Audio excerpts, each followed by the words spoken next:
Beripun, Pak. Itu. Kalau kita percaya saja tanpa merasakan, itu juga termasuk belum orang yang beriman. Yang penting kita bisa mengenali diri kita, maka di situ semua adalah letaknya Tuhan. Kalau dibilang sembahyang, ya dari kenikmatan itu yang kita sembahkan pada Yang Maha Kuasa.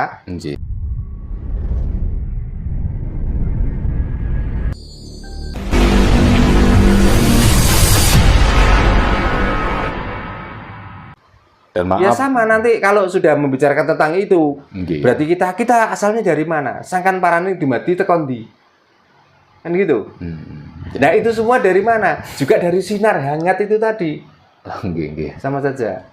Makanya tiga hal itu tadi, karena kita membicarakan tri artinya tiga ya. Ya. Dari tiga hal itu kita akan menemukan semuanya tentang kehidupan, tentang gerak kita, tentang bicara kita, tentang napas kita, tentang panca indera kita. Akan menemukan semua. Iya. Jadi kenapa ini saya pertanyakan walaupun sudah sering diulang oleh Mbak Darno, karena setelah saya pelajari dari banyaknya sebuah konsep kehidupan yang ditawarkan, memang itu baik, cuman yang pada hakikat mencapai level pada tingkat kesadaran tertinggi sebenarnya Trimurti adalah sebuah penawaran yang sangat apa istilahnya simple tapi sangat mudah akhirnya dipelajari oleh setiap individu, baik itu yang awal ataupun yang sudah terpelajar. Konsepnya itu mudah dicerna. Ya sebenarnya gitu. Makanya kita nggak usah membicarakan Trimurti, kita membicarakan sangkan, paran, ing dumadi. Itu juga membicarakan tentang Trimurti. Trimurti sama. Sama saja toh? Sama nggih. Nah, makanya.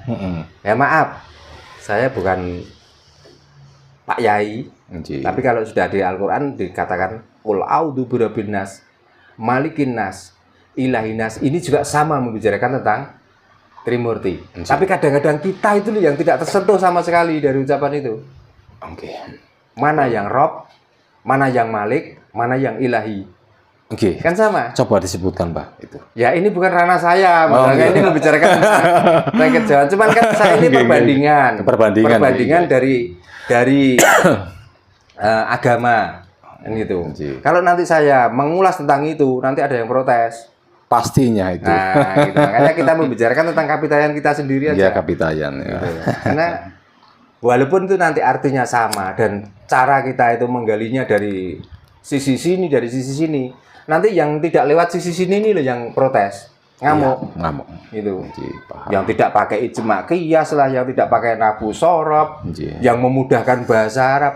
Nah makanya saya tuh nggak pakai bahasa itu karena saya bahasa orang Nusantara ya. Kalau nggak bahasa Jawa ya bahasa Indonesia, itu yang bahasa yang lebih mudah kita pahami, kita cerna. Daripada kita memakai bahasa orang luar, nanti kalau diartikan dengan bahasa kita ya sami mawon padha wae. Gitu. Jadi penjelasan dan penjelasan tentang konsep Trimurti itu tentunya pastinya cukup baik dan bagus ya. Dan saya rasa juga semua bisalah mempelajari dan menghayati konsep tersebut, karena saya rasa ini sebagai pembentukan kesadaran awal untuk mengenal itu memang sangat strategis karena mudah dipelajari itu. Dan yang kedua pertanyaannya itu tentang iman, Mbak Darno. Ya, ini kan karena orang semua seluruh dunia kan berebut dan beribut tentang iman. Lagi-lagi pun tentang iman dan iman. Sekarang saya mau bertanya ke Mbak Darno untuk apa sih kita beriman? Maaf, bukan berarti saya sedang membentur-benturkan, tidak sebelumnya. Karena sebagaimana ini adalah sebuah sebagai pencari wawasan, sekaligus juga pendalaman, memahami tentang konsep berketuhanan itu sendiri apa. Nah, kembali kepada tentang wilayah keimanan tersebut. Bukankah keberadaan kita di dunia ini untuk menikmati hidup? Lalu untuk apa kita beriman? Sedang kita sebelum lahir pun sudah dalam keadaan beriman. Itulah alasan kenapa kita diturunkan di dunia ini. Lalu untuk apa kita beriman kalau endingnya hanya untuk sebagai pelarian karena takut dunia? Bukankah dunia layaknya untuk dihadapi, bukan untuk dihindari? Hindari dan ditakuti. Nah, ditakuti. Oke. Nah, pertanyaan saya sih di situ, karena ini bagaimanapun juga menjadi perbincangan banyak manusia di seluruh dunia bahkan semuanya, ya kan? Dan orang-orang berlari tentang memahami tentang iman itu endingnya iman, tapi yang disampaikan tuh nggak paham iman itu apa. Iya, hanya sebatas kata-kata dan upaya mereka sebisanya mereka.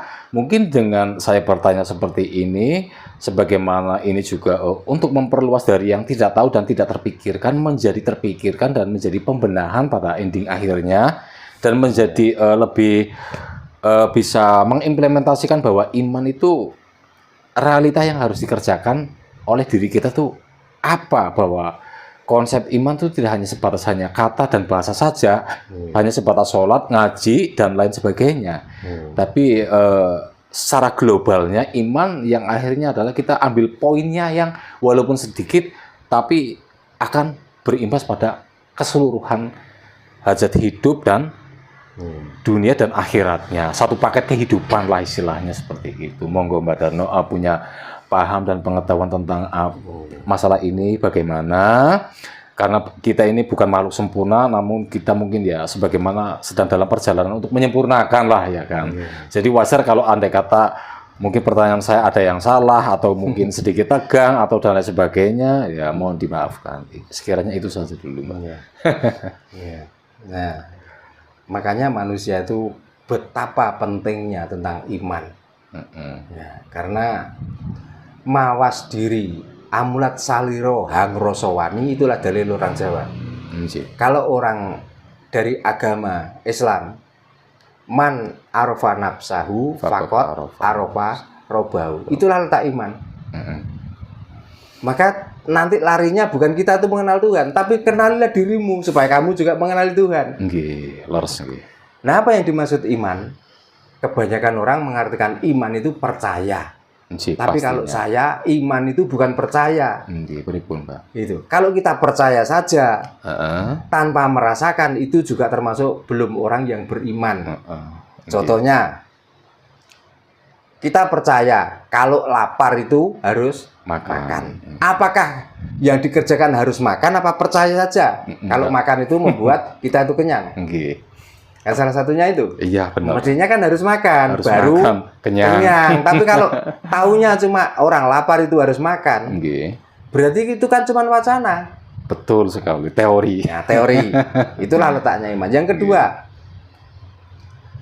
bahwa gula itu manis. Itu kan kalau sudah nempel di lidah. Percaya bahwa gula itu manis, coba tempelkan di pipi. Ya, nggak ada Nah, rasanya. karena kita tuh punya iman dan kita tuh percaya, maka yang pantas gula itu masuknya ke mulut dan dirasakan oleh lidah. Itu banyak sekali. Juga belajarnya itu nggak kemana-mana. Belajar pada diri kita, kita akan mampu untuk menemukan tentang iman itu. Tentang suara. Suara itu nggak ada bentuk, nggak ada aksara kalau suara loh ya. Iya benar. Lain dengan huruf. Masuk di telinga saya, masuk di telinganya Mas Samari. Ya. Ini ada benda apa atau yang keluar? Tapi kenapa Mas Zamari kok bisa tahu tentang apa yang saya suarakan dan bisa memahami apa yang saya suarakan? Setelah itu, coba telinga ini ditutup dan hidung kita masih terbuka, mulut terbuka, mata terbuka. Kira-kira bisa nggak mendengarkan kata-kata saya dan mencerna di dalam hati? Ya tentunya akan mengalami gangguan juga. Nah, karena beriman berarti omongan saya itu harus didengar oleh kuping. Makanya kalau membicarakan tentang iman, itu kadang digarisbawahi, iman adalah percaya dengan adanya Tuhan. Nah, Tuhan itu satu, Tuhan itu kebenaran. Nah, kebenaran kalau bicara itu harus kebenarannya didengar oleh telinga, nggak boleh didengar oleh mata, nggak boleh didengar oleh hidung. Jadi sebenarnya simpel dan mudah. Yang penting kita bisa mengenali diri kita, maka di situ semua adalah letaknya Tuhan. Makanya dikala kita mengerjakan apa-apa, kalau dibilang sembahyang, ya dari kenikmatan itu yang kita sembahkan pada Yang Maha Kuasa, yang menguasai jasad kita keseluruhan itu.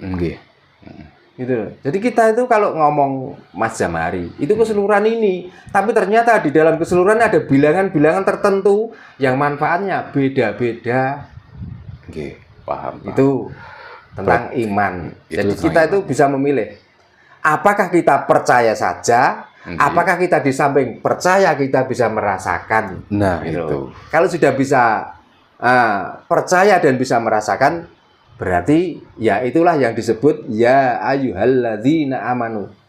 Hai orang-orang yang beriman. Berarti ini perjalanan iman ya. Ya perjalanan iman. Berarti perjalanan Tuhan itu sendiri dong. Nah perjalanan siapa? Kita tanpa Tuhan bisa. Coba dari Tegal ke sini. Nggih. Nggih. Kan nggak bisa. Iya. Jadi itulah bukti daripada iman. Itu. Jadi walaupun kita begini, itu kita membicarakan tentang keimanan. Nah, berarti apa yang saya pertanyakan dan kegundahan saya ini masuk dan selesai ya itu ya. Artinya Ya benar adanya. mudah-mudahan.